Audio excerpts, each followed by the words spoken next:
how to make 6 figures as a Medicare advisor.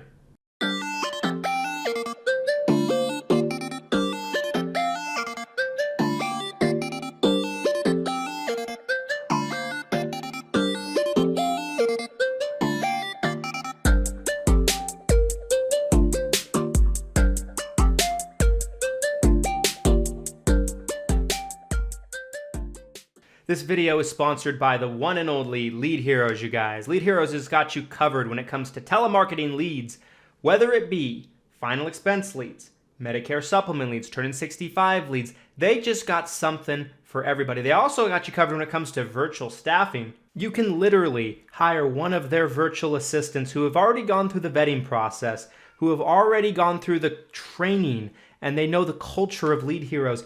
It just saves you so much time about finding somebody on your own. Guys, just because you watch this video, they're going to give you 10% off any order you make on the website. Coupon code can be found down in the description, so go ahead and check them out. All right, guys, let's talk about how to be a 6-figure Medicare agent / advisor. I'm going to start from the beginning.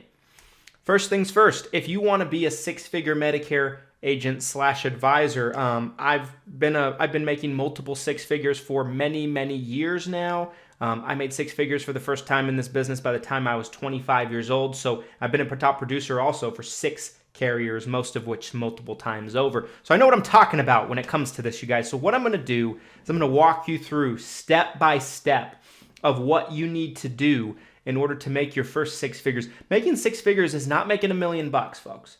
You don't have to be hiring a bunch of people. You don't have to be spending gobs of money, although spending the money that you can is going to help you in the long term.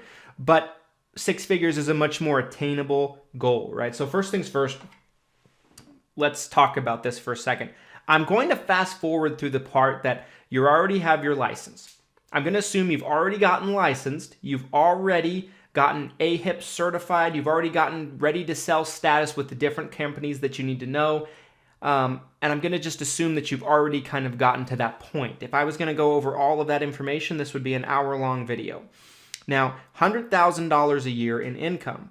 What this means is you have to be pulling in $8,833.33 a month, right? So we'll just say $8,334 for all intents and purposes. A week, $2,084 a week. If you're working, let's say 5 days a week, but really, if you want to get there as fast as possible, work 6. So let's just say 6, $347, $48 if you want to round up due to change, just so we have a nice even number a day throughout your working days. So, what is going to help you get there? Well, I'm going to skip over the part, like I mentioned, about getting licensed, getting AHIP certified, getting ready to sell status. And also I'm going to skip the part where we talk about that you need to be aligned with a good FMO, upline mentor. All of this stuff is going to be vital for you. Okay? I hope you guys have already kind of gotten that nailed into your heads or drilled into your heads by now, because we've done a lot of videos about it up until this point. But we're going to skip all that. I'm just assuming that you guys already listened to me on all that stuff, because if you didn't do those 3 things before you do anything I'm going to talk about in this video, then you might as well just not do anything, because you're going to need good leadership, you're going to need good mentorship, and you're going to need somebody to essentially partner with you in your business. It's going to make everything so much easier, and there's so much of information that a good mentor, a good teacher can share with you that I just don't have time to go over with you in a video setting just like this. So anyway, guys, you found your home. You have essentially identified what you're going to have to make on a monthly basis, on a weekly basis to be able to hit your target. So how do you do it? Well, the name of the game in the insurance industry and the selling of insurance is get in front of people. You guys have to understand that this is a volume play, right? So number 1, understand that more sits, more conversations, more phone calls, more appointments is going to result in more business. So people always ask me, well, Christian, don't I need to go through all of this training? Yes, you do want to get training. That's where your upline, your FMO, your mentor, whatever it might be, comes into play. They're going to teach you kind of the ins and outs on how to do a presentation. They're going to teach you what the difference is between a Medicare supplement and a Medicare Advantage plan. They're going to teach you what a D-SNP plan is. They're going to teach you what low-income subsidy is and all of that real basic stuff that you need to know. But there's so many people that come into our business and they definitely get analysis paralysis. And I'll explain what I mean by this. They feel like they have to know everything by memorization and before they can get out there and start trying to build their business. And that's just necessarily not true. One thing I can tell you is for 99.9% of people, there's certain aspects you can learn through training and watching other people do something, but there's only so much you can learn, and you really learn by doing. Experience is going to be the best teacher that you can ever have. So what you want to be doing is you want to train, you want to go through videos, you want to essentially put the right kind of information into your mind so you learn about the business. And a good mentor, like I said, is going to help you through all those basic steps. But you don't want to spend months and months and months at a time, or maybe even a couple months at a time, trying to learn this stuff and you're not getting out there and talking to anybody. This is key. Have a mindset of activity. Income producing activity. What is income producing activity? Well, income producing activity is getting out there and networking with local businesses in your area, getting out there and building relationships with other agents that don't do what you do, trying to get people to send you referrals. We're going to come back to this in a second, but that's income producing activity. Calling leads, income producing activity. Working on your Facebook page, not income producing activity. Working on your logo, not income producing activity. Working on your business card, not income producing activity. Those are important things, and they're things that you need to be doing, but not during the prime hours of selling. Write this down if you're taking notes. Prime hours of selling every single day for you as an agent should be about 9 a.m. to 6 p.m. Monday through Saturday. Those are the times that you need to be spending as much as you possibly can, filling them with appointments, one after another after another. This is going to be very vital. Now, you also need to make a decision on if you're going to be doing face-to-face or you're going to be selling over the phone. You need to determine what your business model is going to be. And in my opinion, I think in 2022, the future in terms of agency building, unless you're trying to build a call center, which is an exception, is hybrid models are going to be essentially very valuable. So it might not be bad to have an approach that, hey, I will sit with someone face-to-face. I will meet with someone face-to-face if I need to, but I'll also be willing and ready to do an appointment with someone over the phone. That would be my approach and my recommendation to you guys. My agency does both, right? We do sales over the phone when it doesn't make sense to do it in person, maybe if they're too far away or they can't leave their house or whatever the case might be. We also have people come into the office. We do not go to homes, but I did go to homes for many, many years. And some of you that don't have an office, and you might be working out of your house, you necessarily might have to take the same approach to where you go to homes if need be. At the beginning, you're going to have to scrape and claw for every single client that you get because nobody knows who you are. Nobody has any clue who you are. You don't have any relationships. You don't have any referrals coming in. This is stuff that's going to happen later. So this is what you guys need to be doing. And this is what I would recommend for you. I laid out the time period you need to be spending on income producing activities. This is kind of what you need to be doing. You need to understand that in this business, every single client that you get is going to cost you 1 out of 2 assets that you possess. Almost every single one of them. Now, referrals and things like that, that comes through essentially, groundwork that you laid in the past, but you don't have any of that right now. So you have 2 things you can give up, 2 things that one of 2 things you're going to have to give up to obtain a new client or a customer. Number 1, money, marketing, leads, getting in touch with somebody who has expressed vague interest, and I mean vague interest, of talking to you about your product or service. That is my definition of a lead. Somebody that's expressed vague interest. It's your job as a salesperson, as a conversationalist, to convert that vague interest into a high level of interest to where they actually convert from a prospective customer into a long-term client and a relationship for you and your business. The second thing that you're going to be giving up is your time, right? Getting out there, pounding the pavement, giving up that sweat equity if you necessarily don't have the time to spend, or the money to spend, I should say, on leads and marketing and spending that amount of money to essentially get yourself in front of a possibly interested potential customer. So what does it look like if you're going to give up that sweat equity? Well, giving up that sweat equity comes in a couple of different shapes and sizes. I would say the first thing you can do is you can cold call people for Medicare supplements that are turning 65, or maybe even cold call people that are over the age of 65 for Medicare supplements. This is grueling. 1% of you would be able to actually do this effectively. I cold called for multiple years in my business. I'm not saying that I recommend it, but it is something that you can do if you have absolutely nothing. It does cost you maybe a couple $100 to buy a data list. You're going to need a phone, the whole 9 yards, but that's something that you can do. Get yourself a good script. I've had videos on this channel that go over my cold call script when I did cold call and my approach and training, exactly how I did it. I'm not going to go over that in this video today, but you can cold call. Number 2, you can door knock people. Another very grueling, very difficult thing for most people to do, very nerve-wracking, causes people a lot of anxiety, but it's something that you can do, number 2. Number 3, you can network with other insurance professionals, like I mentioned a second ago, that don't do what you do. I'm talking financial planners. Financial planners have been a big one for me. Some people don't like it, but that's okay. It works. Financial planners, property and casualty agents. I know people that have built relationships with credit unions and banks and have people come from those.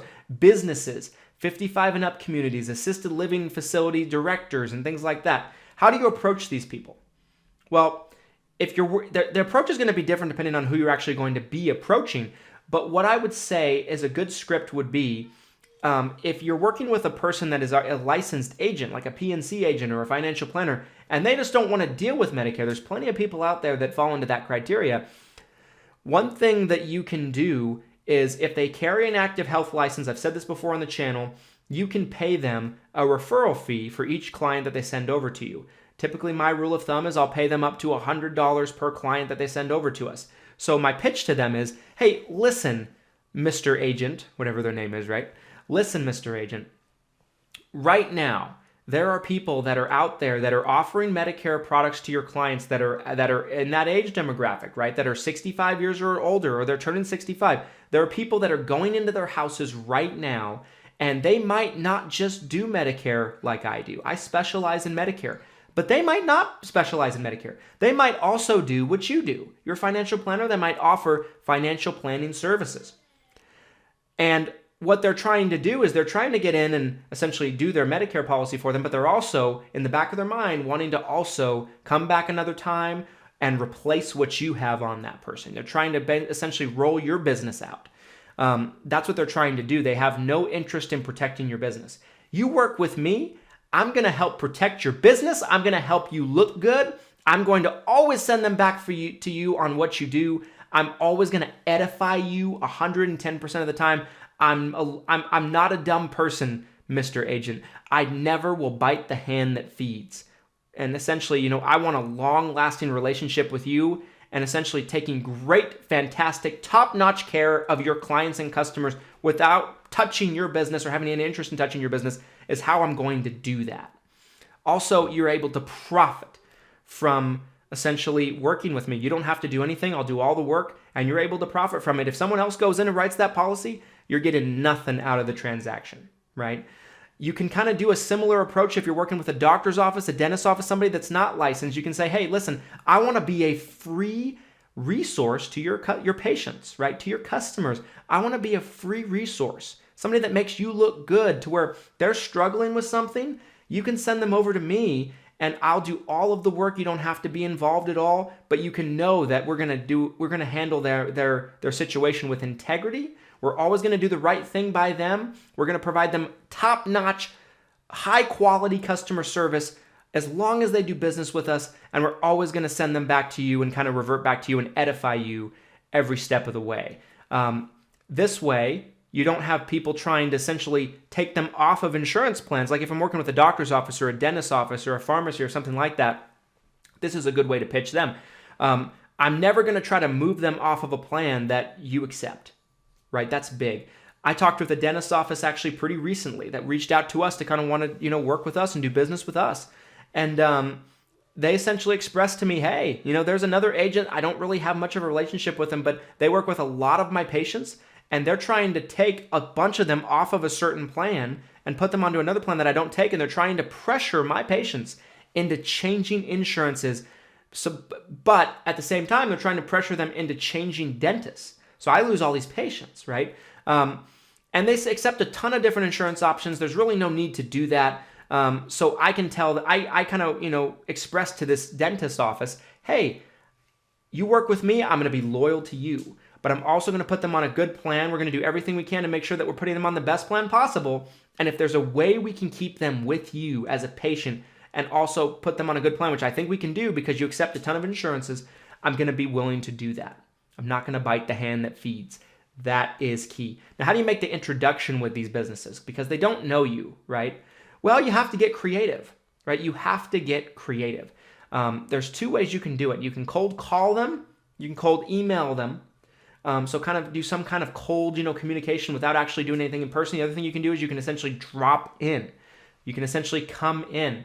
I've said this many, many times before, but if you show up with some kind of goodies, the gatekeeper, the secretary, the people at the front desk, they're going to like you and they're going to be more your friend. You want to be friends with the gatekeeper.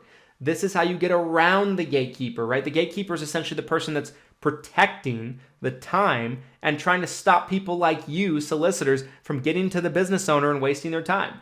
They've been given instructions from their boss on how to keep people like you who want to pitch them on something away. You show up with bagels, you show up with donuts, you show up with goodies. It's going to work in your favor. And showing up with something without asking anything in return the first time you drop in is sometimes nice. You can say, hey, I was in the area. My name's Christian.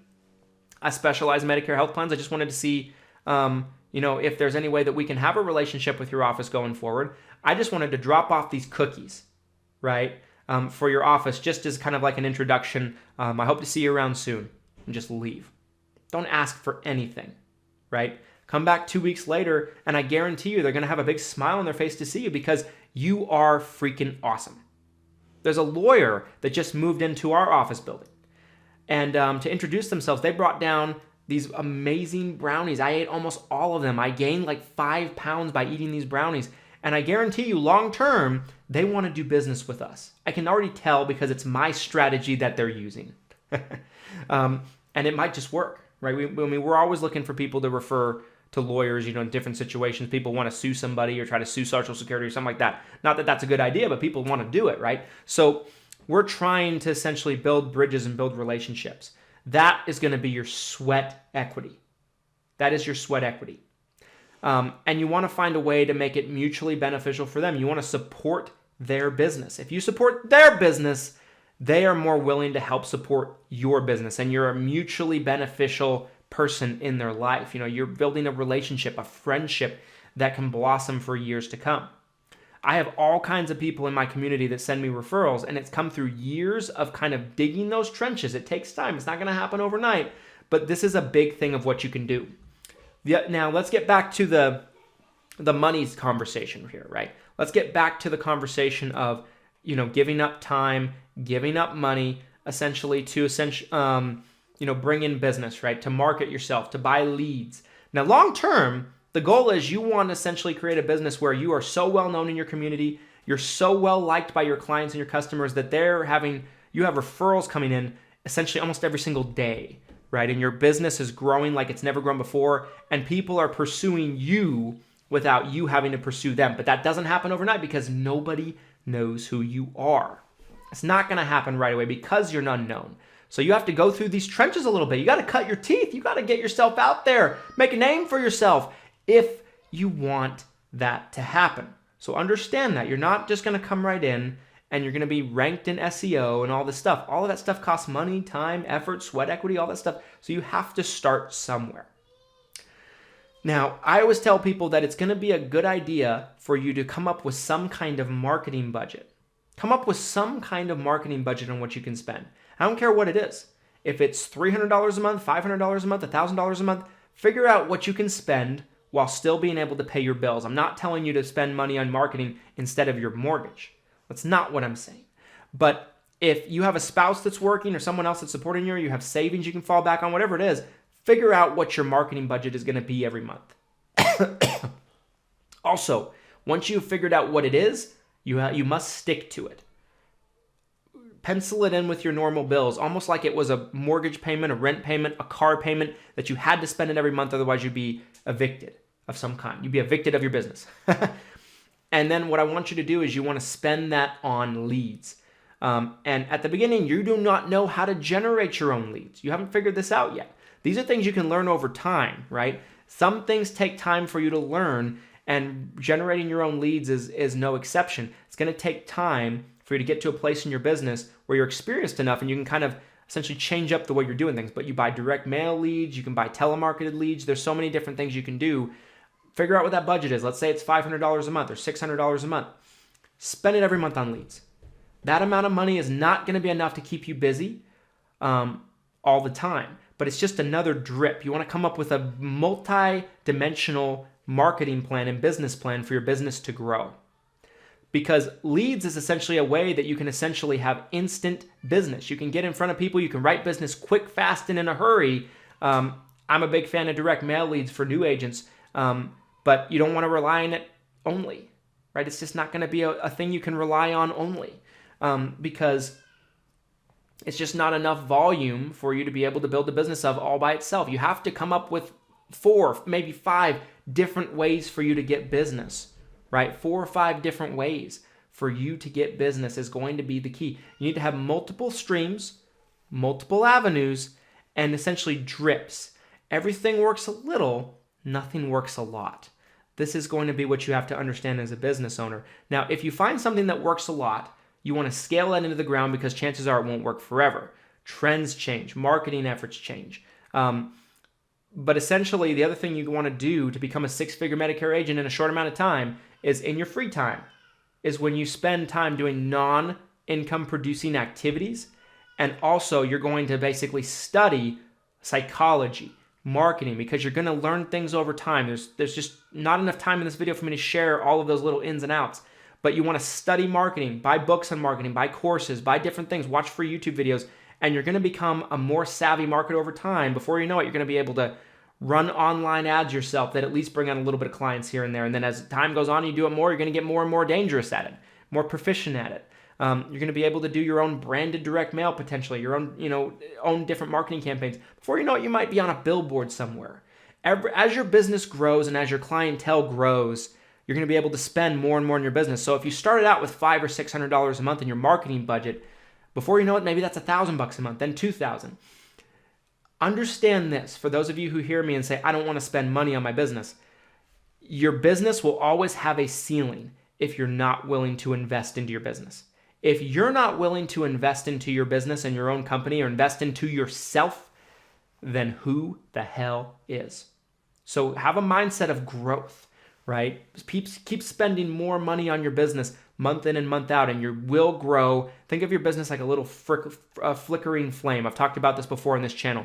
And spending money in your business is like pouring gasoline on the top of it. Pour gasoline on the top of it, and it's going to just explode and grow much, much faster, right? Than maybe you blowing on it, trying to get it to just grow. Like, you know what I mean? You might even put it out by doing that.